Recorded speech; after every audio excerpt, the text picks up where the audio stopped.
The Grey Man does whatever a Grey Man can. Can he make a comic feed? Yes, he can. He just did. Watch now, a video from Grey Man. A video from Grey Man. Hey folks, it's me again. Going to be going through box 8. We're starting on box 8 now. I'm doing quite a few videos today. Got a beer video to do later today. Beer guys video. So I'm going to do this before I do the beer video. Done a couple of contest entries as well. Part 2 of the Black Star vinyl contest entry. And one for the horror community. Q's reviews. Anyway. Let's show you some of what's in this box. Oh yeah, let's show you this many, shall we? Yeah, I think I'll show you this many. Because if I went into that, it's nearly half the box and that's too much. Maybe I'll show you what this is at the side as well, okay?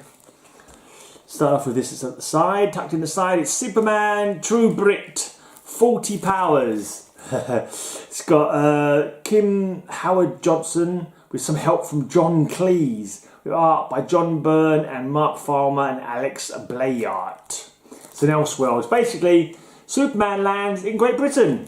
Hey! That's always for the best.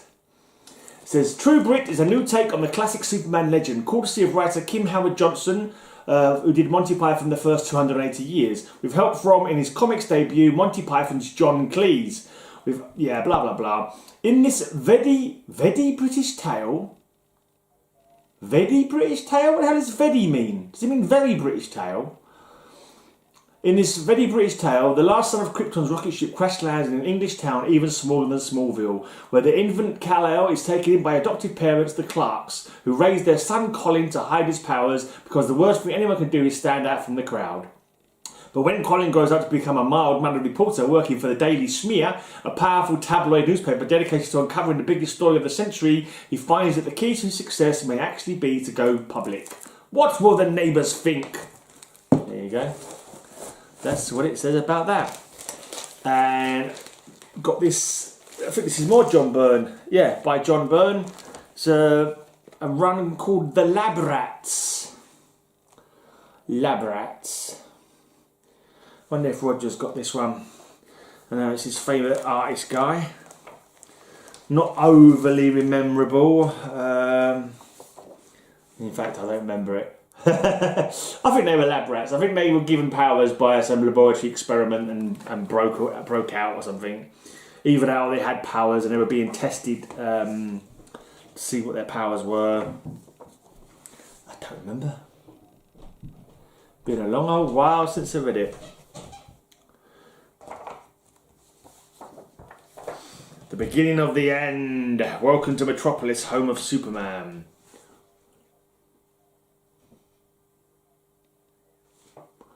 See if there's any cover blurb, gives you a bit more info. No. Ooh. Superman found. I think they've gone time travelling to the future where Metropolis is destroyed. And there's Superman carrying a body of somebody. Is it Lois? No, it's an old man. Maybe it's Jimmy. Maybe it's the body of Jimmy. Obviously aged a lot quicker than Superman ages quite slowly in the every time you go to the future. He's always still alive. Lab Rats, A Job for Superman by John Byrne. Still in the future by the looks of it, because it looks like Superman's got grey at his temples. Not me, but grey hair. Right, Haunting Memories.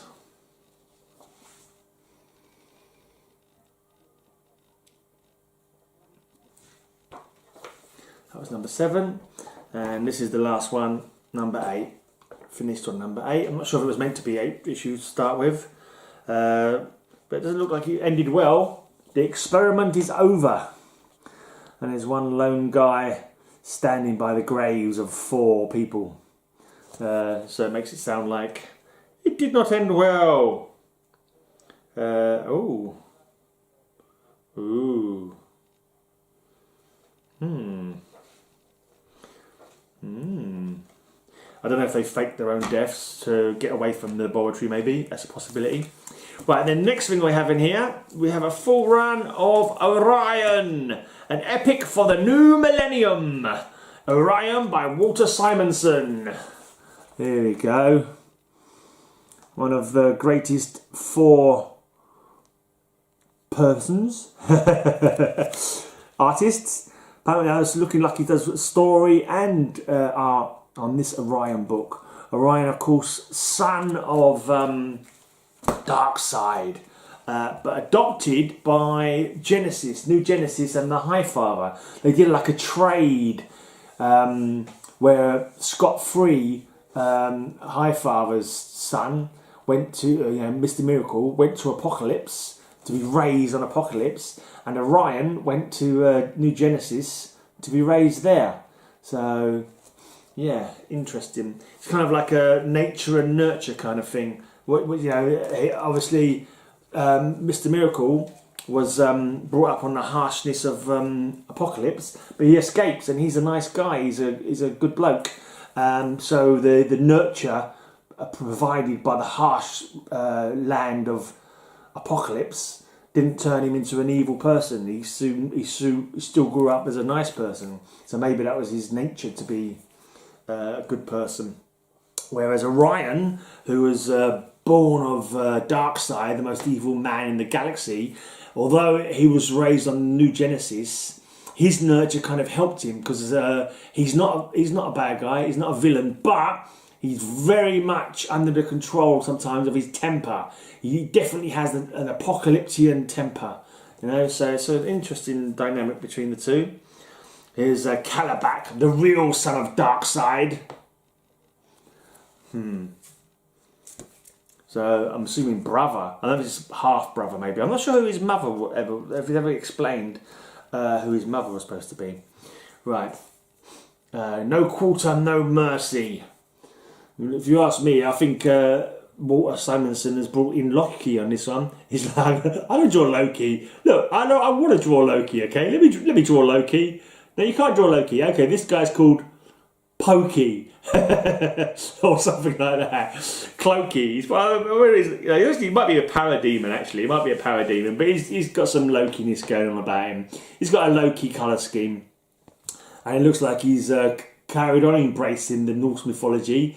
And he's drawn Fenris the wolf, or Fenrir the wolf there. And by the looks of it, I mean, it probably isn't. It's probably called Henry the wolf or something like that. Serious business, it says. The death of Desard. Desard, of course, is Darkseid's chief torturer. Doesn't always talk to people for information, just for laughs. It's just like, that's the kind of thing he enjoys. It's like, yeah, I know you don't know anything, but I just like to hear you scream. Desard's not a very nice person.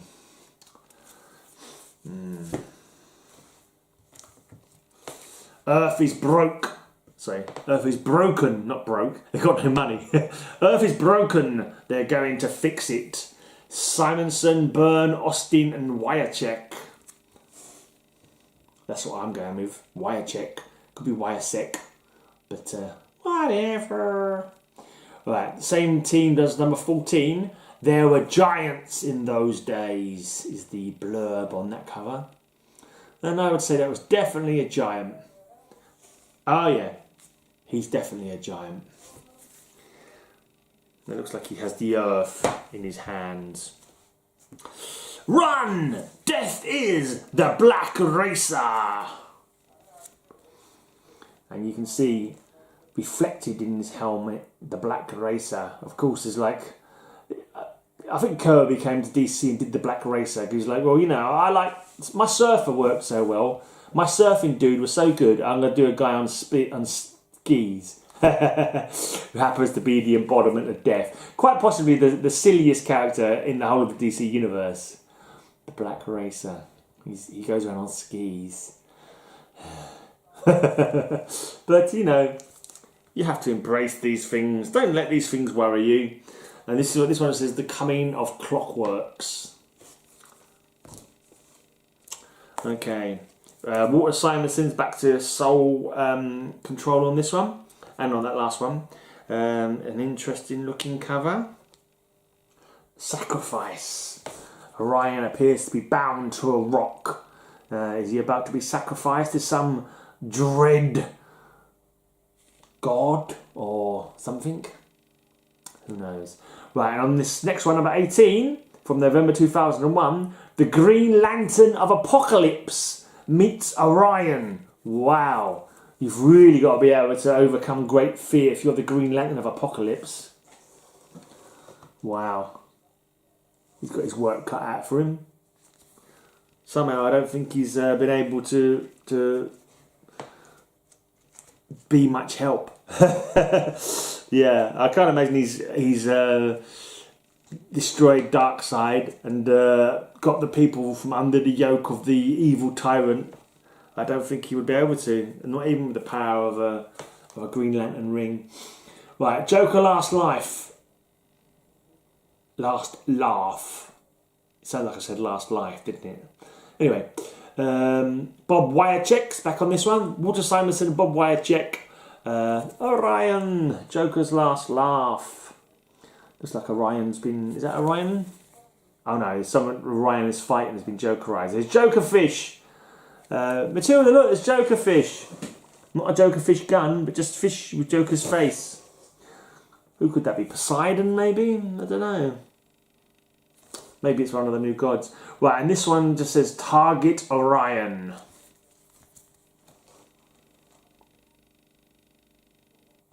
Not bad looking cover. Ooh. Eee. This don't look good. I'm guessing from this one that he's in the clutches of Desard. It looks like he's been caught by Desard and he's been strapped to one of his many torture devices. This is Orion number 21. And there seems to be blood coming from him and it's forming his own logo. Yeah. He doesn't look like he's in the best of positions to me. That looks like it'll be slightly uncomfortable, to say the least. This one, Orion, Blind Man's Bluff. Interestingly, in that last one, it did look like maybe his eyes were being blinded. Is this him? Is he blind in this one? Has he been blinded by Desard? Eee. I think he might have been, because he's wearing a hat there, and on this one, there's the same guy with a hat on the front cover, wearing reflective glasses. So, has he been blinded? Has he a healing factor to re-heal his body? Right, number 24, I Am Become Death, Destroyer of Worlds. Still wearing that baseball cap and the glasses, standing in front of what can only be termed as an apocalyptic explosion, a nuclear explosion by the looks of it. Right, and number 25, the very last one, Orion, his final foe, Mr. Miracle. So, don't think they're not siblings, are they? But you know, they have a connection from the fact that they were each sent to a different world to be raised on. So, New Genesis' Mr. Miracle Scott-Free was sent to Apocalypse, and Apocalypse's Orion was sent to New Genesis. I don't know if that was some part of some pact that was made between the two places. Don't think it worked because they're always at each other's throats all the time. Anyway, that's enough comics for this one. I've got a big batch of comics here. So I don't want to start on this big batch because that's probably going to be a video in itself. Justice League Task Force is the next lot in here, and some spoilers. We've got some Creeper coming up as well, and Hitman, a great big long Hitman run, and then we've got some Young Heroes in Love, and a couple of Marvel Max and various bits. Oh, another Black Lightning run. Okay. I'm I'll be back tomorrow to show you some more comics. Thanks for joining me. If I think of a small channel to shout out, I will put the link at the end. I'm going to be drinking some beers now with Elric, so when I come to put this show together, it might be a bit messy. You might hear a drunken me trying to do a jingle. But I can't think of a small channel to shout out at the moment. But if one comes to mind, I will put it in the old jingly at the endy. Right, I'm out of here. Until next time, may all your news be good news. Don't be dumb, don't be lazy, go and sub up Cardboard Crazies. His link is in the corner, go and sub him now. Sub up Cardboard Crazies, or I don't know why you didn't do it. Just go and do it now.